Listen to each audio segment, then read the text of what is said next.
Boysun tumani 4-sonli umumta'lim maktabida 2026-2027 o'quv yiliga tayyorgarlik ishlari yuqori saviyada olib borildi. Maktab hududi obodonlashtirilib, sinfxonalari ta'mirlandi.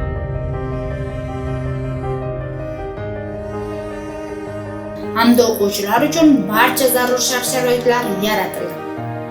Ta'lim sifatini yanada oshirish maqsadida maktabning zamonaviy sinfxonalari yangi jihozlar bilan ta'minlandi. O'quvchilarning bilim va dunyoqarashini kengaytirish uchun kutubxona fondi tartibga keltirilib, qulay kitobxonlik muhiti yaratildi. Shuningdek, robototexnika va muhandislik xonalari zamonaviy texnik vositalar bilan jihozlanib, o'quvchilarning innovatsion fikrlashi, ijodkorligi hamda axborot texnologiyalariga bo'lgan qiziqishini rivojlantirish uchun keng imkoniyatlar yaratildi.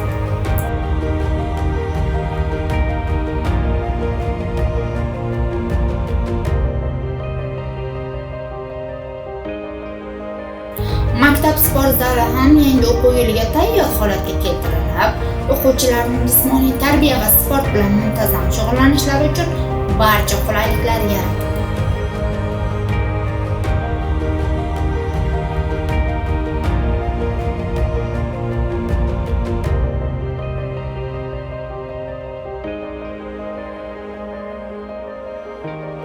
Bundan tashqari, maktab oshxonasi gigiyena talablariga to'liq javob beradigan holatda jihozlanib, o'quvchilarning issiq va sifatli ovqatlanishi uchun zarur sharoitlar tayyorlandi.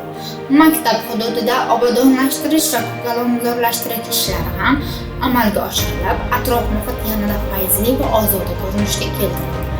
Har bir sinfxona o'quvchilarning zamonaviy va qulay muhitda ta'lim olishi uchun kerakli o'quv qurollari hamda texnik vositalar bilan ta'minlanadi. Boysun tumani 4-sonli umumta'lim maktabi jamoasi yangi o'quv yilida o'quvchilarni katta quvonch, yuqori kayfiyat va ulkan maqsadlar bilan kutib olishga tayyor. Ta'lim maskanida yosh avlodning puxta bilim olishi, ma'naviy barkamol va vatanparvar insonlar bo'lib, voyaga yetish yo'lida barcha imkoniyatlar safarbar etilgan.